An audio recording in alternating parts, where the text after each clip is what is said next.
Hey, everybody, this is Dean with the Two Party Podcast. I'm on here with Ashley Vickers. And do you want to go by Ashley Vickers or do you want to go by your Instagram? I should have asked, right?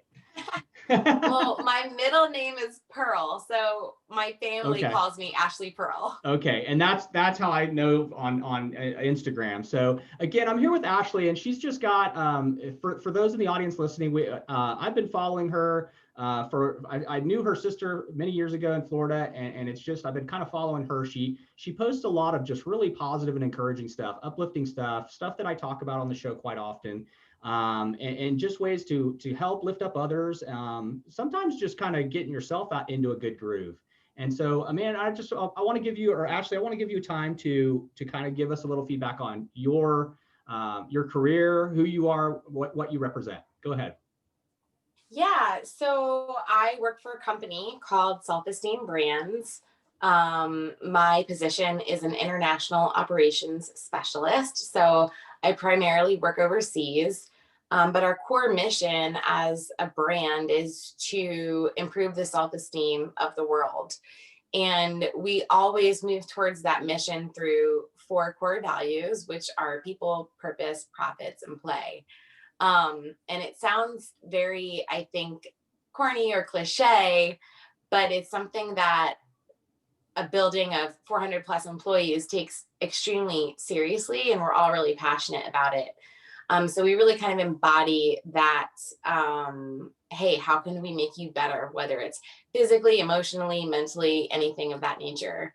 I'm also involved in an organization called the Guerrilla Group.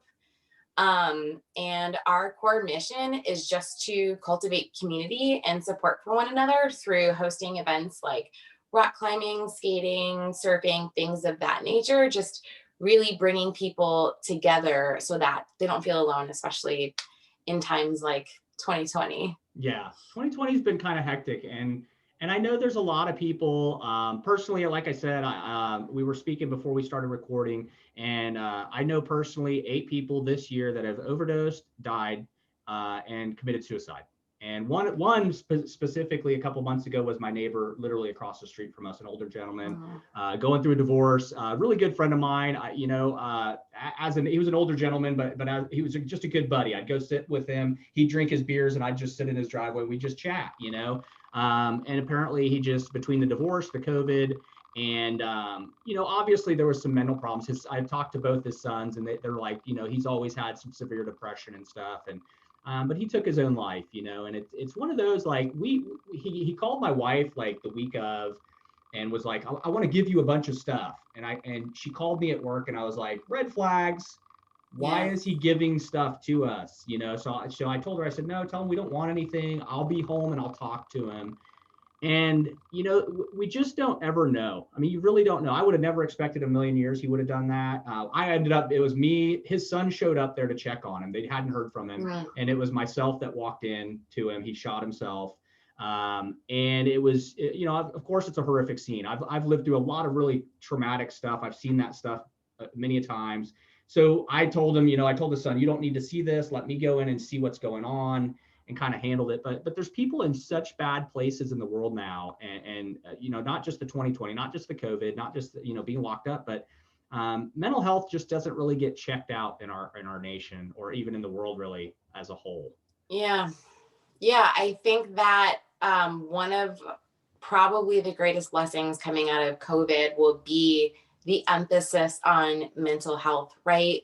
Because we've seen suicide rates and just kind of disturbance and like unwellness internally rise substantially during lockdowns and closures globally, not just in the United States.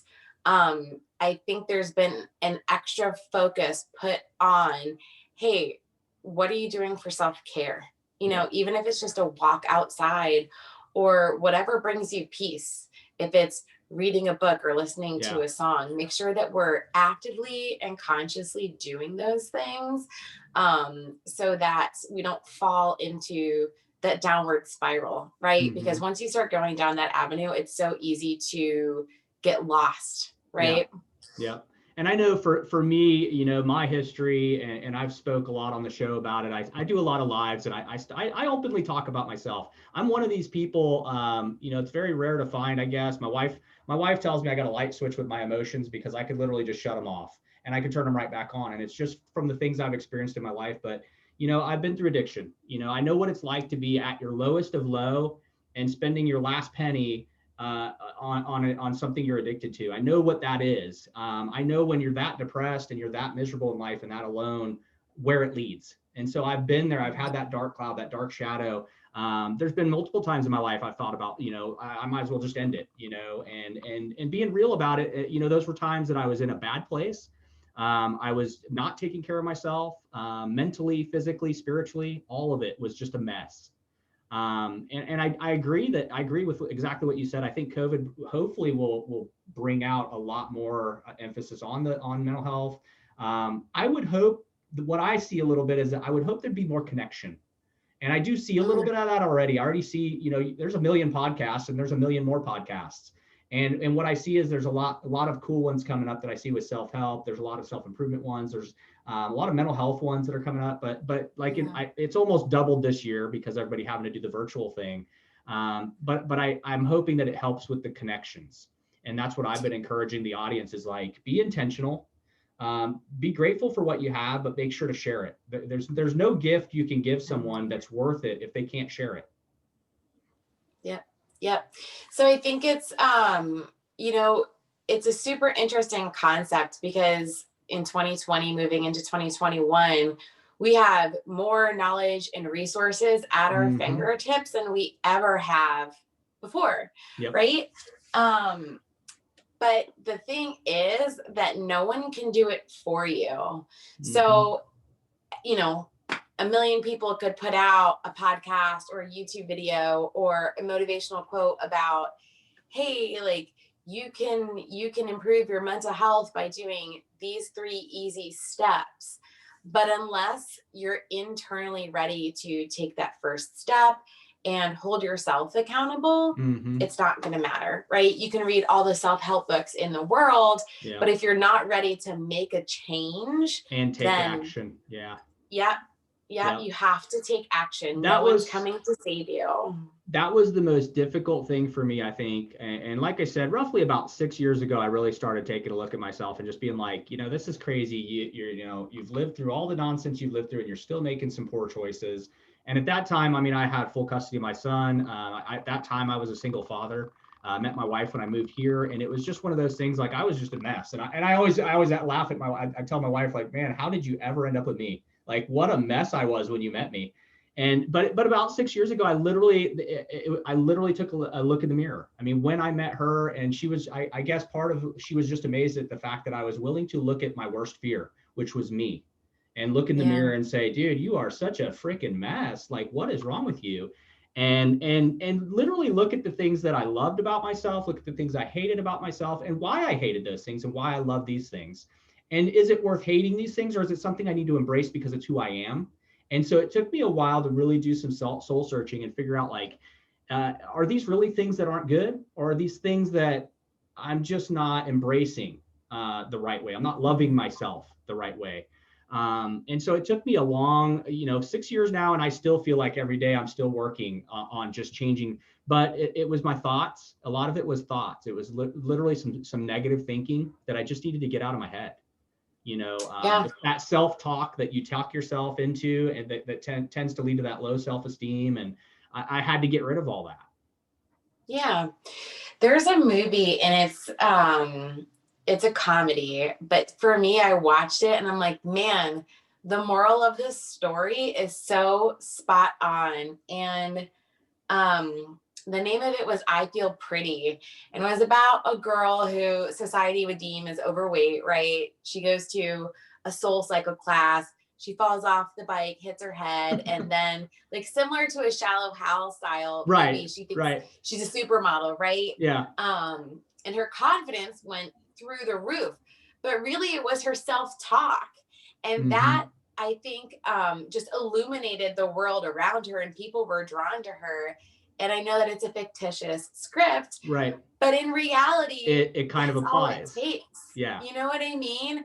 I'm a firm believer that if through believing in yourself and taking action and working hard, you can make anything happen, Mm-hmm. right? It's all about putting in the work, acknowledging your faults, and then working to fix them.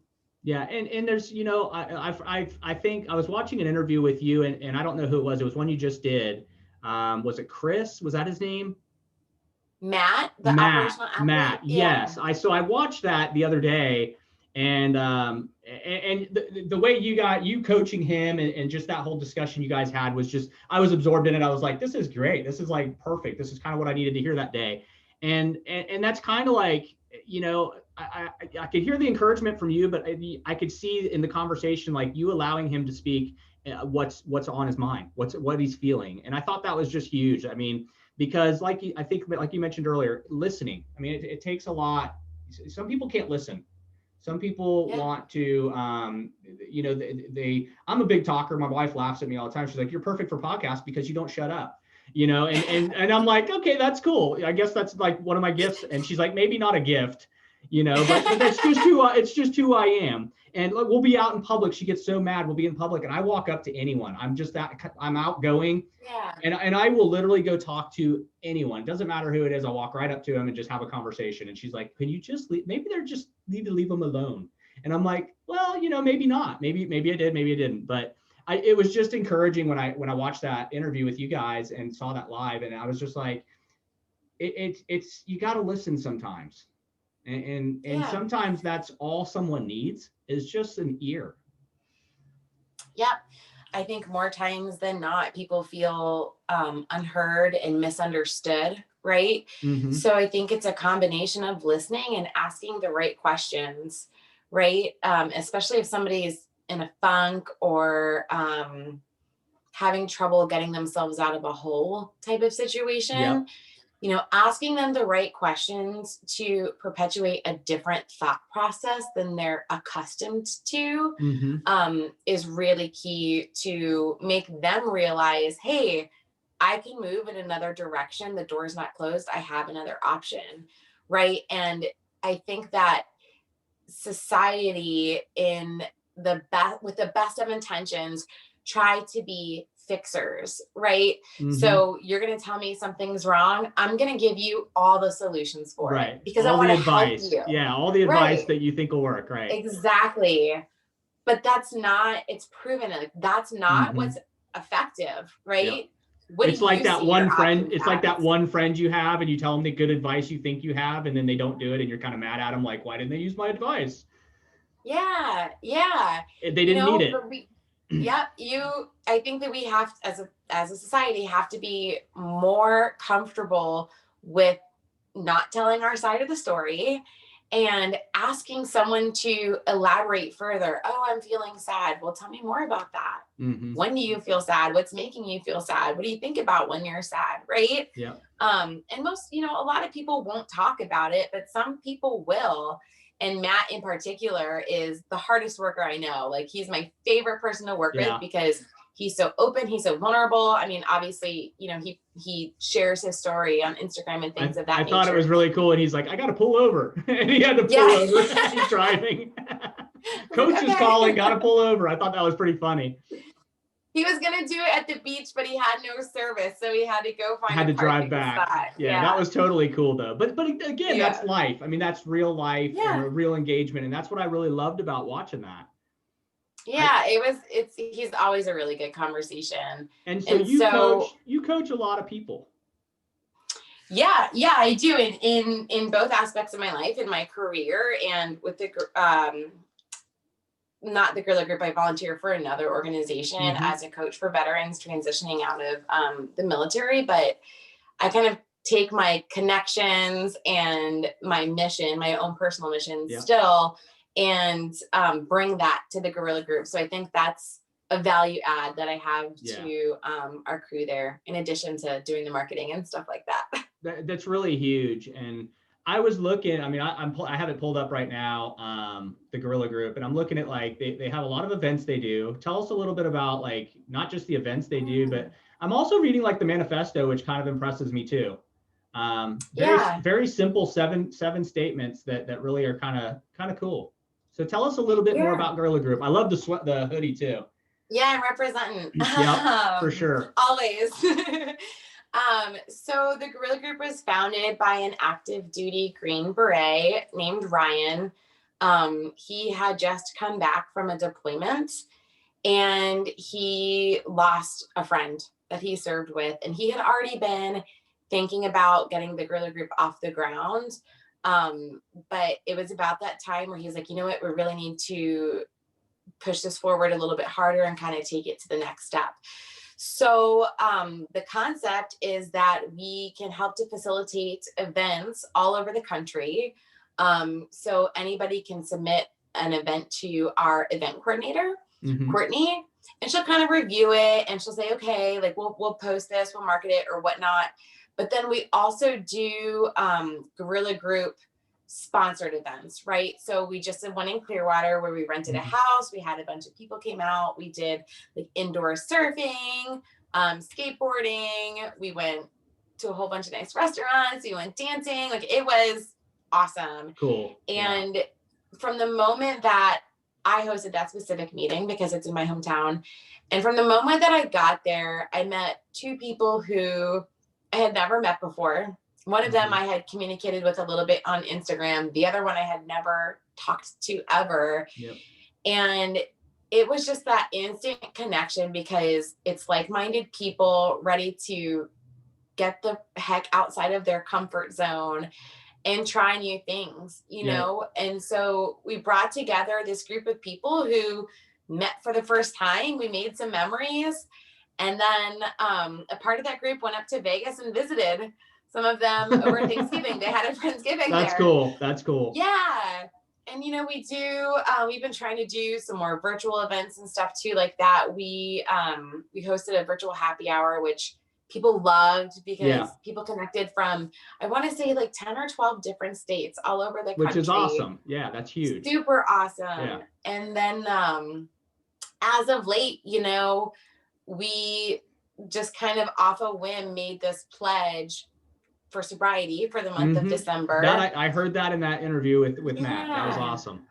And it's, gosh, the support and the momentum that we've gained from our community behind it has been so amazing. Like the amount of people who have said, I just needed this right now. I'm so stoked that you guys are doing this. I'm happy to be part of this community. I'm in. I mean, we've had hundreds of people commit to staying sober for the month of December. And, you know, not only for themselves, but they're challenging their friends to do it with them too. And so I'm, you know, it's day one today, December 1st.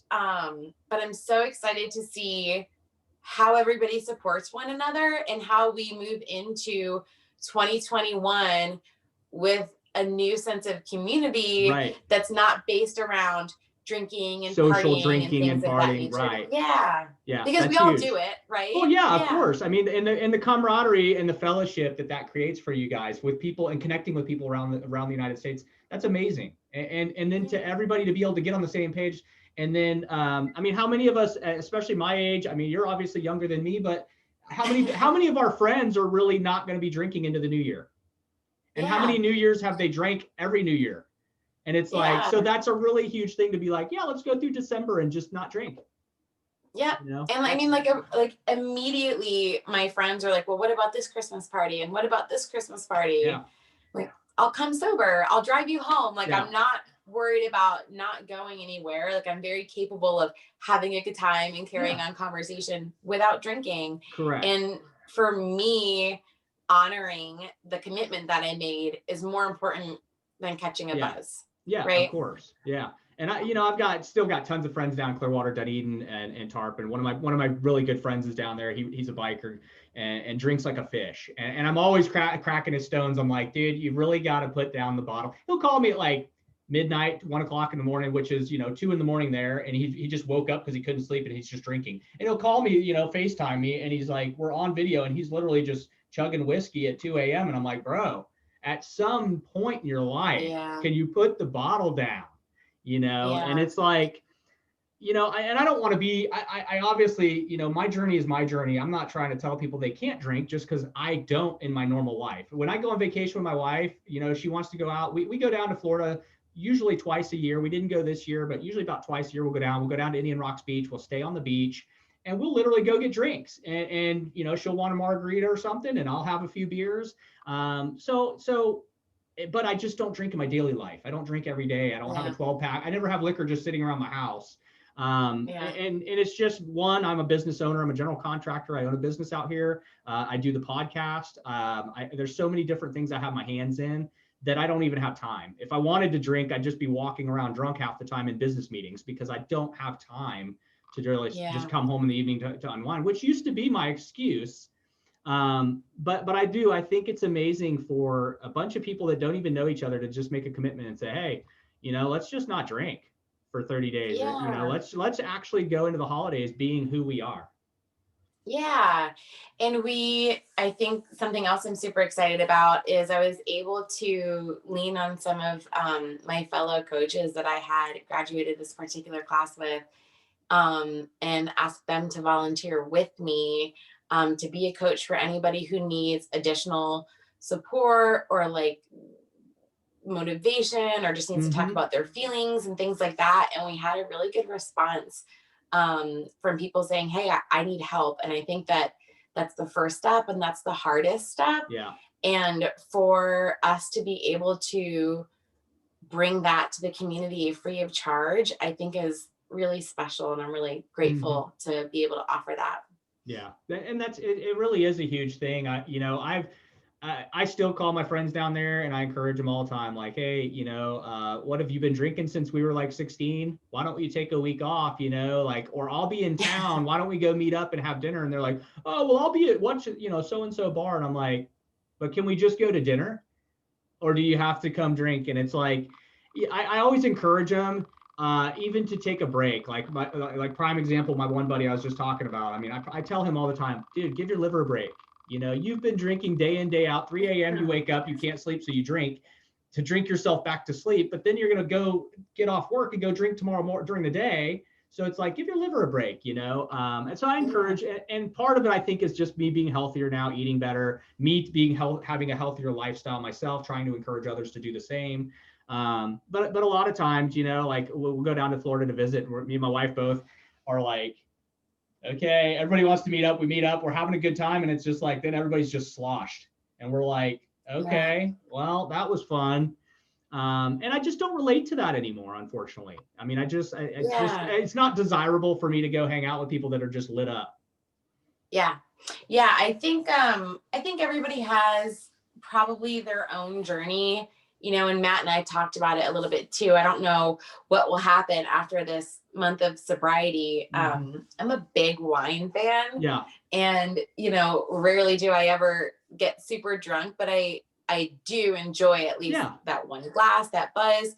And from my own perspective, I don't feel like it affects my life negatively. Right.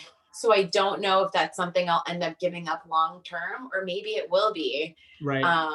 So we'll kind of see how I feel after not having it for 30 days. Yeah. I mean, I honestly, I love a good beer. I love a good drink. Still to this day, I just don't, I've reached a point in my life where instead of that being my go-to when I get off work, which is how my life used to be, I'd be off work, bam, I start drinking.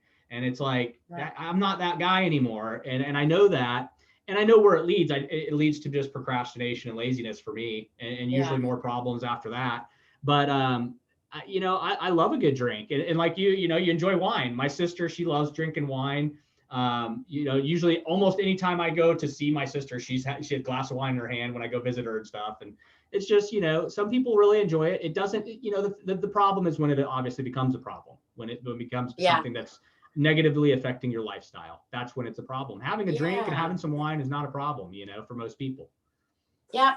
I think I will say, for me personally, when I reflect on it, that feeling of being hungover, feeling sick, is probably one of the worst feelings in the world for me. I don't hate miss it that. so much. I don't miss that at all. Like, I do not want to be Yeah. feeling bad the next day in any facet. And so I think I gravitate more away from that. But I will succumb to peer pressure relatively easily because I care about my friends, right? And so I usually you want to have fun, you want them to have fun, and vice versa. Yeah, like, you know, even we have a big party the day before Thanksgiving at our farm in Georgia, and the cousins are like, you gotta do a shot, you gotta do a shot. And it's like, no, I can't. It's like, but we're family. And I'm like, okay, fine, you know? And I always regret it. Always regret it. But at the same time, it's like, I'm a people pleaser. So, you know, I'm excited to have the opposite of peer pressure, right? We have this giant community of support that's like, no, don't do it. Put it down. Don't do it. You know, have the better peer, you know, if you're going to have that peer pressure, let it be better, healthier peer pressure. Yeah. That's cool. Yeah. And I think, you know, something else that's really cool is we offer alternatives, right? So I think there's a feeling or something that you get from drinking. For me, and I think for a lot of the people that follow us, we all also enjoy that adrenaline, that chase stoke, that like, you know, that little bit of a thrill or a lot of it. And that was me growing up. That's why I always got in trouble, got in motorcycle accidents and ATV accidents. I got paralyzed from the waist down at one point because I grew up an adrenaline junkie. If you told me it couldn't be done, I'd say, let me show you how it's done. And then I'd end up breaking bones or crashing or something. So the adrenaline has been my drug for life. It really has been. Yeah, very similar. Very similar. And I think that we cultivate a community that chases that as well. But, you know, aside from the occasional accident, I think it's healthy. It is. I think that's a much healthier way. You can't see in here, but right outside the studio, right above the main door is my old skateboard. It's all tore up from doing half pipes and breaking my neck back in the day. And then my son, we just got him he's got a longboard, and we just got him another board, and me and him go out front and stuff. And I'm still, even at almost 45 years old, I still will hop on my skateboard and roll out over here with my son and just hang out. My cousin decided to buy me, he surprised me out in Oregon. He shipped me a adult BMX bike because he thought us adults need to have BMXs because now we're big kids. So he decided to send me one, then he bought him one, and then he bought all his grandkids one. And I'm like, I love it. Okay, cool. So now I've got this big adult BMX bike in the garage, and I'm like, okay, I got to start riding that now. But yeah, I mean, I've done snowboarding. I mean, you name it. I've done it all. I used to love motocross. That was one of my big favorite things. But adrenaline's just I love it. And I love what you guys are doing on the Guerrilla Group. I mean, some of these events I was looking at, some of the hiking, and I was looking at some of the pictures on here. And I mean, you guys are doing some really cool stuff. I was also reading when I was going through here, I was looking at the donations, which I thought was cool.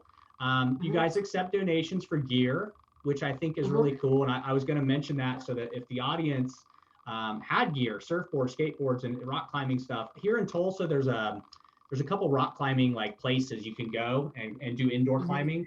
And so I know there's a lot of people that listen that have a lot of climbing gear here. It's very popular here. A lot of people here in Tulsa will head out to Colorado and then they'll climb out there.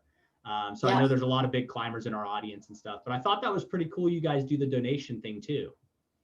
Yeah.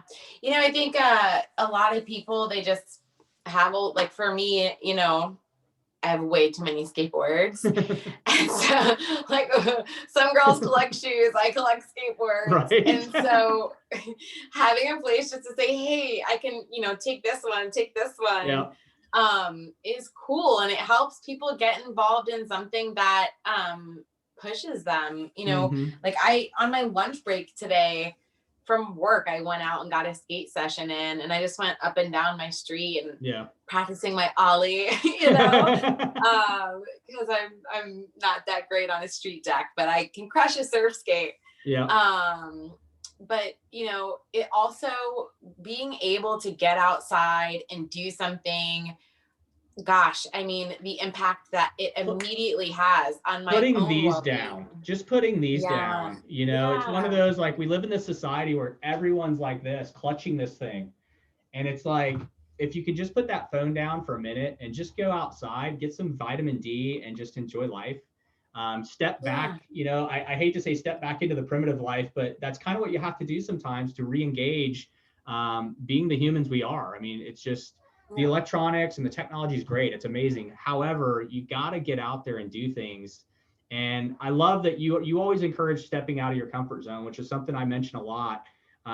You have to. You have to try things in life. My wife is a very she is very stuck in what she likes. She's very stuck in the things she likes to do and does not like to do. And I cannot sway her no matter what. But I slowly have gotten her into, like, now she'll try seafood. I was like, last time we went down to Florida, I was like, we're going to go to Krabby's and we're just going to go get some seafood.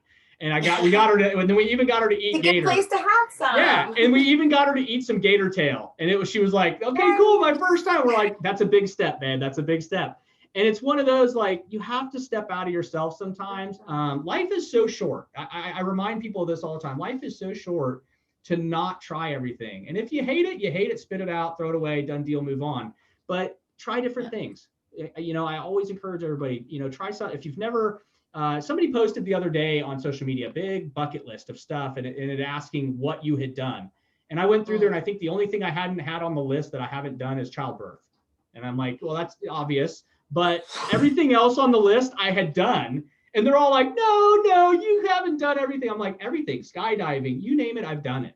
And I'm like, but there's a lot I haven't done. And so I'm always telling other people, like, why haven't you done these things? Like, we were talking on this post and I'm like, why won't you guys try some of this stuff? Like, you can go spend your money doing something stupid around your house, or you can actually go spend the money on a skydive trip.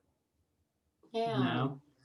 I think fear can be, I mean, for things like skydiving, that's a little bit. Well, yeah, that's a little bit up there. Yeah. Yeah. But also the fear of looking stupid, which is totally in your own head. Yeah.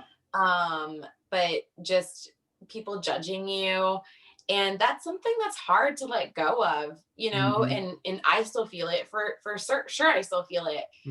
But I made a decision a long time ago that I'll never let that be my deciding factor as if I do or if I don't do something, So I'm super committed to being scared and doing it anyway. Yeah. But I'll tell you, one of our top performing videos on the Guerrilla Group's Instagram was our indoor surf video that we posted recently.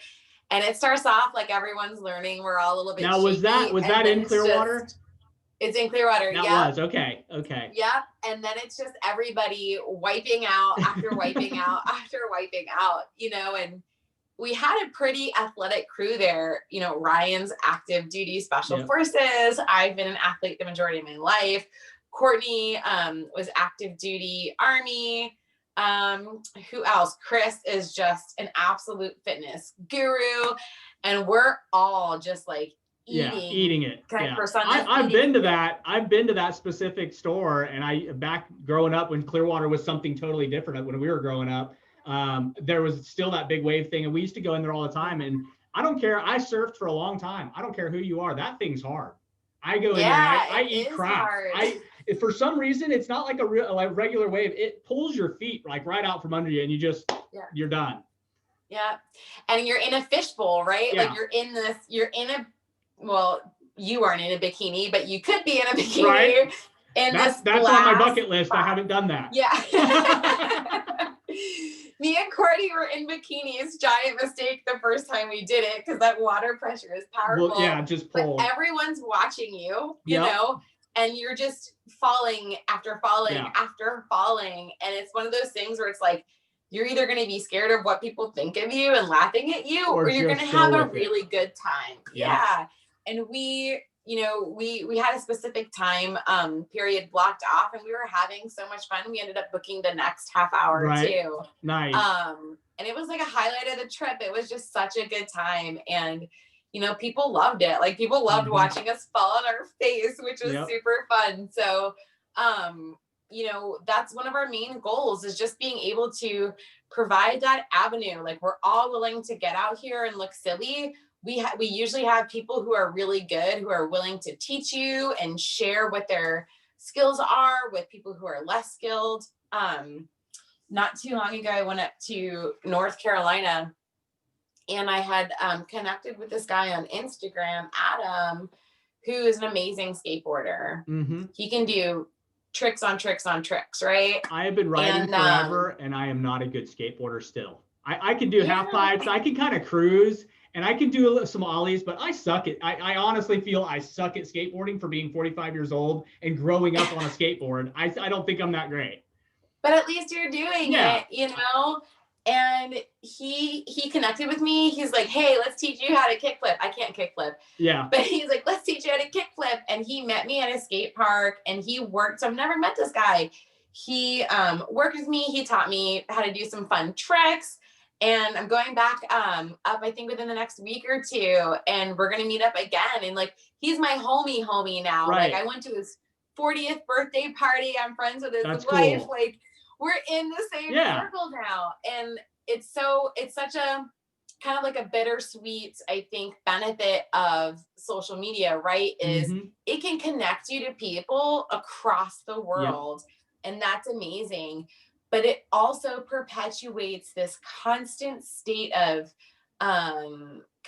comparison, right? Look, and it's a facade. It is. It's all visual, cosmetic. Yeah. It's very fake, you know, at the end of the day. You really have to be able to separate, you know, a lot of people are so absorbed on that social media that they can't separate like reality almost. It's almost like there's no reality separation sometimes. Yeah. Yeah. Like I had a girlfriend, a really good girlfriend, and she lives overseas and we met on Instagram. And because I travel so much overseas for work, she and I connect whenever I go. Yeah. And, but, you know, she sees me more on Instagram than anything else. Right. And I was over there and I was going through a breakup at the time. And I was just really sad. I was like, oh, like I'm feeling it, whatever. And I think I cried. And she's like, man, like, it's so crazy to see that like you're human. And I'm like, what? Yeah. Of course I'm human. Like whoever thinks I have my life together, no, I feel like such a hot mess more days than not, right? Right. But people will pick and choose what they determine is they kind of label you a certain way, put you in a certain class. Yeah. And I'm like, no, I'm a mess just like the rest of us. You know, I said it to one of my friends today. If anyone tells you they have it all figured out, they're lying. They're lying. To you. Yeah, they're lying. And so bad. I think an abnormally happy person. Like I have found my peace. I'm happy. I love my life. You know, I don't think that there's much I would change. Not that everything is perfect, but I'm content with what I have. And I still strive to always earn more. Yeah. But I'm so far from like ever just being like, oh, I'm good. Like, don't worry. Everything's perfect. You know, it's like this. Life is just a constant roller coaster. And I just happen to love roller coasters. There you go. And you have to enjoy it. And I think honestly, back in the day, I mean, I was angry back in the day at some point. I remember going through a phase where I was just an angry person and I hated myself. I people didn't want to be around me. I didn't want to be around me and I couldn't get away from me. But it's one of those things like, you know, my wife's all the time. She's like, you're happy, you're outgoing. And she suffers with a lot of depression. So she's always like, you know, I'm not really in the mood, you know, she's like, I'm kind of in this mode where I'm at and I don't want to, you know, your happy bubbly self needs to go do something, you know? But I have reached a point where I realize like, I guess I'm just at a point in life, maybe it's because I'm older, but I'm just like, nothing is worth being upset over anymore. You know, it's like you said, there's no faking. I'm never going to reach a point where like everything's perfect. Of course. I get sad, I get depressed, I go through all kinds of crazy stuff still. But I finally have reached an age where I'm like, nothing is worth my aggravation or nothing's worth the emotional drain on me. It's just not worth it. You know, sometimes I'll just kind of be upset about something and talking out loud. And my wife's just like, you know, if you're going to be mad about that, go. And I'm like, no, I'm just talking it through in my head out loud. You know, I'm just kind of talking. And she's like, you know, and it's, I found myself now more than ever. I'm never unhappy. I really genuinely, I can say that I'm not unhappy anymore. I think I now take more time to reflect on the emotion. So instead of being unhappy, I tend to take the feeling I'm getting and kind of dissect it, if you will. And so I've just kind of reached a point where like, yeah, life's never I'm always gonna be, like you said, you're always gonna be doing something to change, or life will never be perfect. Like that's all I ever need. And if it is, I think it would be boring. I think if you reached It a would point be. where I have everything I need, everything I want is there, and I feel the way I feel, and I'm just there, I think it would be boring. I think life would just be like, then what? Then what am I living for if everything is just given to me and everything's perfect? Um, Yeah. to me, it's about the journey. It's about the learning. And now more than ever, it's about trying to give it to other people. Even if they don't want it, I Mhm. share. If you don't want to follow, that's great. We're good. But I try to just be upbeat, positive, share with other people my story. Hopefully, it helps them. And I always encourage and let everybody know, if you need to reach me, I give, my wife's like, you're crazy. I give my number, my emails. I have like 3 different emails people have. I hand them out, cards for the construction business. I talk to clients doing job bids, and I'm like, hey, if you ever need to talk, here's my number. This is my personal cell. And they're like, oh, we're just wanting a kitchen remodel. But sometimes people just, and I actually have had clients call me and be like, look, we were talking during that estimate, and you said I could call you to talk. And I've had clients call me and we just talk, and they're like, I'm going through some things with my wife and da da da da da. And I'm like, what can I do? What do you want to talk? How do you want to discuss it? You want to go meet up? Like, and Yeah. you just have to, life's never going to hand you perfection. It's just not. You have to make the best of it. You really do in Yep. everything. And I always remind people, life is so short. Why not make the best of it? Do I want to sit around angry, arguing with my spouse, or do I want to make her happy while I'm making my life good at the same time and have a good time? Yep. Because there's nothing in my mind, there's nothing worth in such a short life that we have. There is nothing worth sitting around being miserable with somebody in a relationship, whether it's a friend, a spouse. If you can't make somebody happy, or at least at the same time have a good memories made in those moments with those people, you got to kind of look at it and go, I need to change something. This Yep. isn't the environment I want to be in anymore. Tony Robbins said this, Yeah, and it I've for listened to me, his stuff. He's got he's a some G. stuff is like that, and then some of his stuff is like over the top perfect. Like I love it. Yeah. Yeah. I think he's a super solid guy. I Mm-hmm. enjoy listening Yeah. to what he has to say. And he said one time, in one of his presentations or workshops, he said, we all live the exact life that we want to lead, right? Mm-hmm. And I think that that's really confrontational to say to some people who aren't in a good place, or they're not Right. feeling a certain type of way, or in their imagination they want to feel another way, right? But if you kind of sit back and really reflect on that, it's true. Like, Mm-hmm. if you don't like something, are you doing everything in your power to change it? If you want to get somewhere, are you doing everything in your power to get there? And most people really aren't. They feel, I Mm-hmm. think, entitled, or they allow themselves an out, right? Yep. So they say, well, I tried that and it didn't work. So they stopped trying, right? Right. And They they give neglect up. to take that ownership. Mm-hmm. But it was something, I think, when I heard it, I probably wasn't as whole as I am now. I wasn't Mm-hmm. as fulfilled. I definitely didn't have my peace. And for me, I remember immediately feeling defensive. I was like, that's not true. That's so Right. wrong.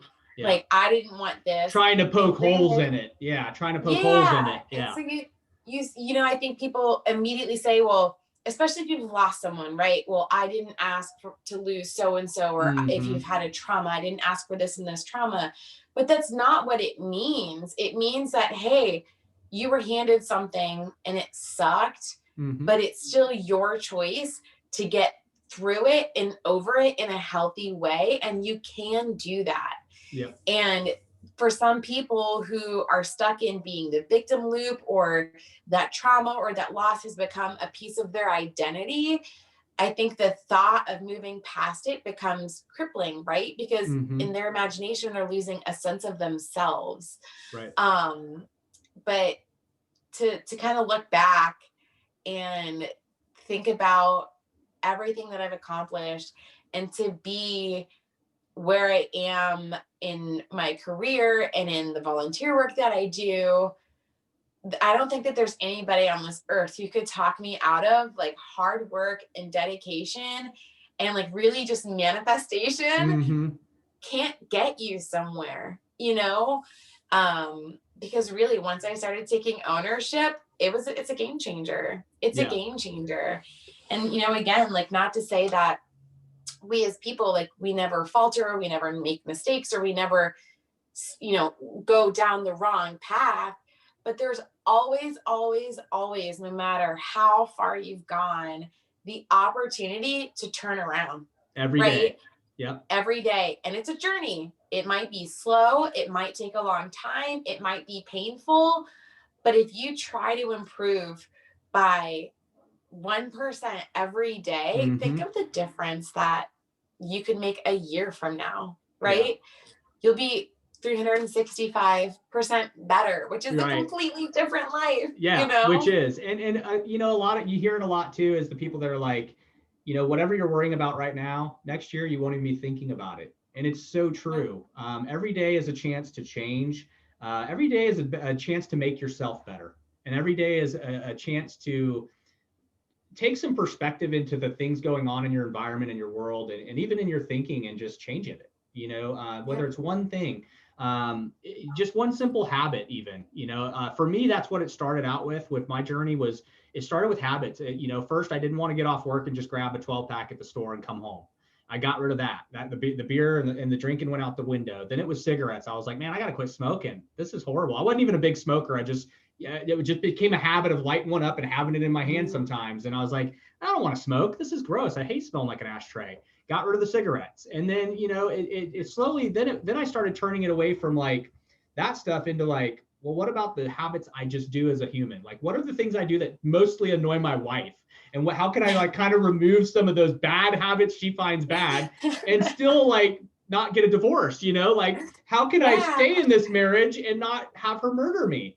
And so then I started kind of looking at the, like, not just so much the what things bothered me, but then how my life affects the person around me, especially the most immediate, my son, her. And that's where my journey kind of took me. And it was, again, every day I took time to, like, one habit, just one thing. And it was never like that day that habit went away, but it was that day I recognized that this is something I could change that would benefit me. And then I would work on it. And it would maybe take a week, maybe take a month, but I'd reflect on it. I caught myself early on with the thinking. I started actually removing, like, and it was so hard for me because I cussed like a sailor, but I started slowly removing, like, instead of replacing the, cussing when I hit my hand on the job and yelling out the F word or shit, it was, I started replacing it with other things. And then I'd be on a job and I'd hit my hand and say something really stupid, and people were really like, what the heck's this guy talking about? And I would just replace words, and people were like, what the heck did he just yell, and why? Because normally you should yell shit when you hit your hand. And I'm like, Benjamin, or I just throw some weird term out there, and people, you all right? Yeah, I just hit my hand, So I started actually doing that. And it was funny when I first started doing it, because I was like, I may look like a weirdo, but is this really going to be a process that's going to help me, like, change my thoughts and some of the things I think? And it did. And then I started noticing, like, instead of cussing, I was saying stupid stuff. And then I was like, now I got to stop doing stupid stuff. I kind of probably freaking people out, But it was just that little bit. Every day you can make some change in some way. As we start wrapping up here, I want to ask you two questions that I think are kind of important for the audience, but I think maybe a lot of guests, when I ask them, it's important for them to kind of reflect on. And one is, what is one of the hardest things you've overcome? And the second one is, what do you think is your biggest achievement thus far in life? Those are hard. I know they're difficult. Yeah. So, I think throughout my own personal journey, and kind of working on some of the certifications and stuff that I have, we do a lot of introspective work. To answer your first question, one of the hardest things that I have overcome, I don't share as many of my hardships, not because I'm embarrassed or I'm ashamed or anything like that, but because I I want my story to be personal and And stay those are yours. personal. Yeah. Yeah, and when I do share it with someone, I want it to be meaningful. Right. That Um, makes total sense. That yeah, because the things that make you who you are, that you've overcome, are things you want to know. They're personal and intimate to you. Yeah. yeah, and I don't, and I think that I've made the mistake in the past of getting stuck there, right? Right. So, um, to kind of, I think, summarize it at a high level is I did fall into the victim loop. I did take that on as my identity and use it as a crutch. And I used it as a crutch to be miserable and drink and not generally nice to the people that actually cared about me. I was selfish and, pulling myself out of that pit.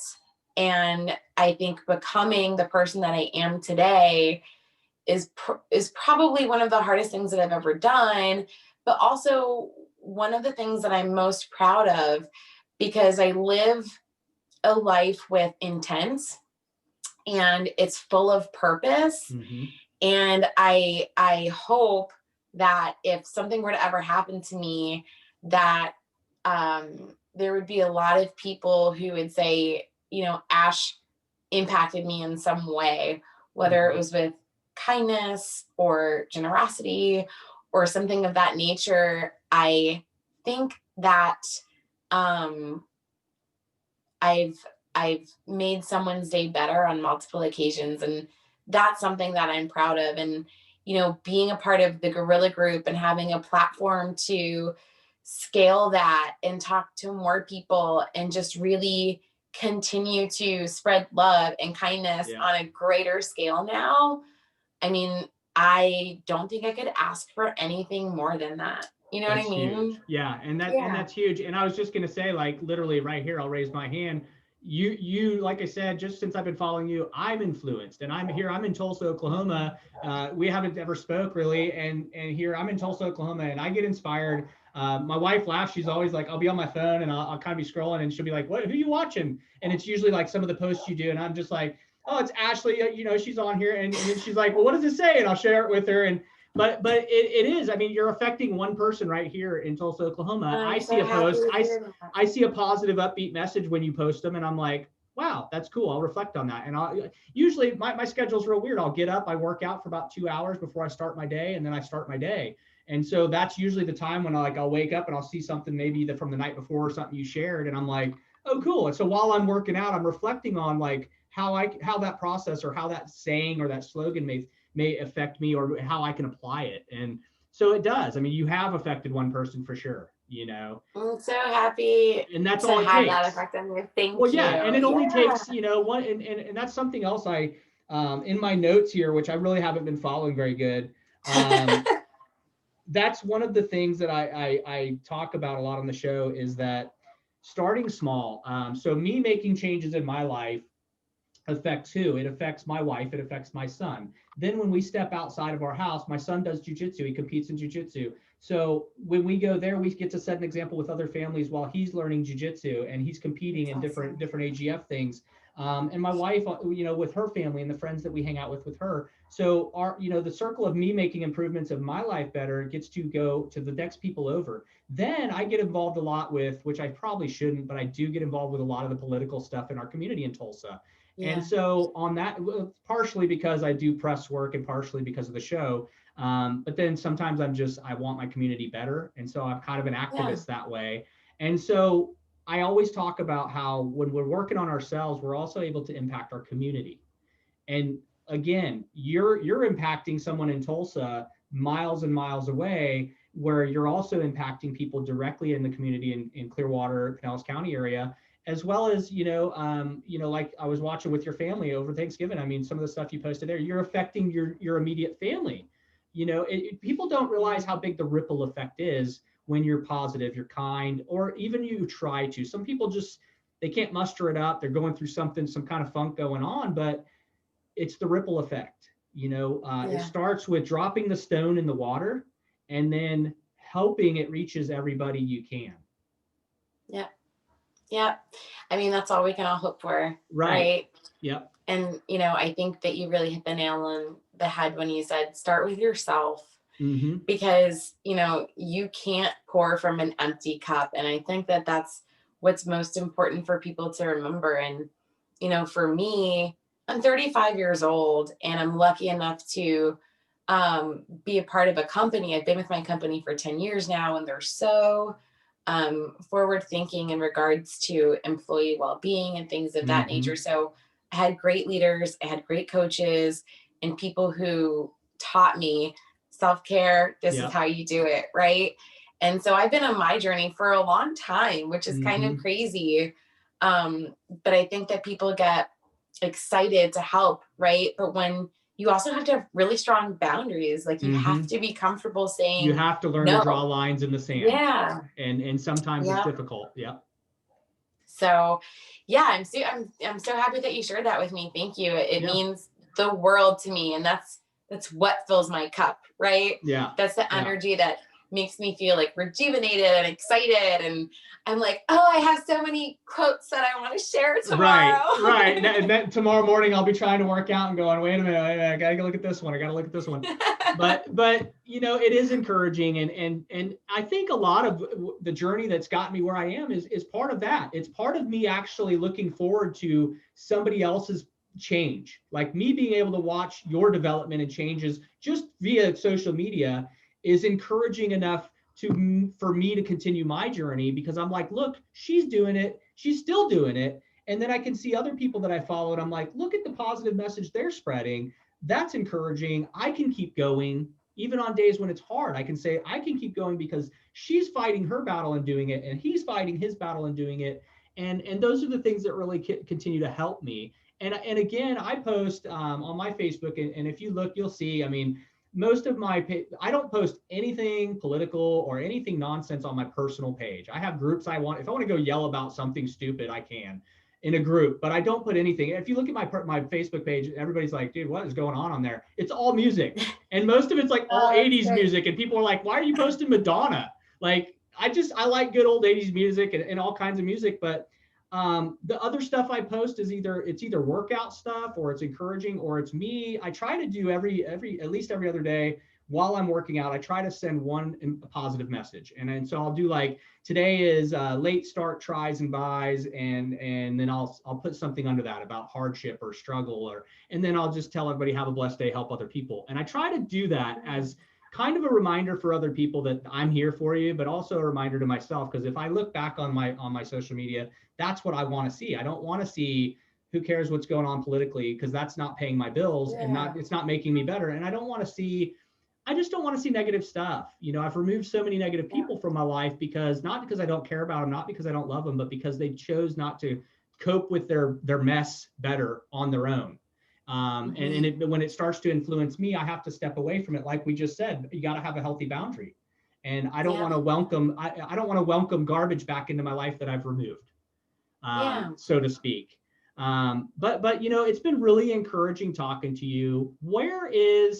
Tell me something we can do, Two Party Podcast, what we can do to help. Obviously, I'll post this. We'll be promoting this, but is there something we can do to help spread the word for you guys? Is there something? Any kind of self promotion you need to do? Like, tell the audience, like, anything you want to fill us in on that might be pertinent. So, I guess a couple of things. We have our sober challenge for the month of December. So, you can click through to our Instagram page, and we have a post. Share the post to your story if you want to participate. Mostly it's a commitment to yourself, but we offer the sense of community to help to get you through it. We're going to be talking about what we're experiencing as we go through it. We have a camping meetup in North Carolina coming up this month, I think on the 11th, 12th, and 13th. So if anybody's in the North Carolina area, Yeah. absolutely come on out. But we're also looking for more leaders within the community. So we get a lot of DMs about, hey, can you host an event here? Can you host an event here? Mm-hmm. You know, we have 4 members of the group and it's impossible You have for to have us to be contacts in those everywhere. areas, right? Yeah. And so, you know, anybody who's interested in hosting an event, whether it's like a picnic or a skate Right. session or indoor surfing, you know, rock climbing is super Yep. popular. Do it, you know, Yeah. get with us, reach out. We make sure that every single message is answered, and, you know, just try to be the change. And it sounds like super cliche, but But hey, it's man, if you important. don't see someone doing it, take Yeah. the lead. Yeah. And I think that's the most important thing. I'm gonna continue to share this stuff on social media as well. I hope you have a great evening. I'll have you on again if there's ever anything that you, from either company, from Guerrilla Group or from your full-time work, like if there's anything you want to get on, share, and promote, you're more than welcome to reach out, and we'll be more than happy to put it on an episode. Oh, All yeah, right. awesome. I love that. Thank you so much for having me on. Yep. Well, thank you for being on.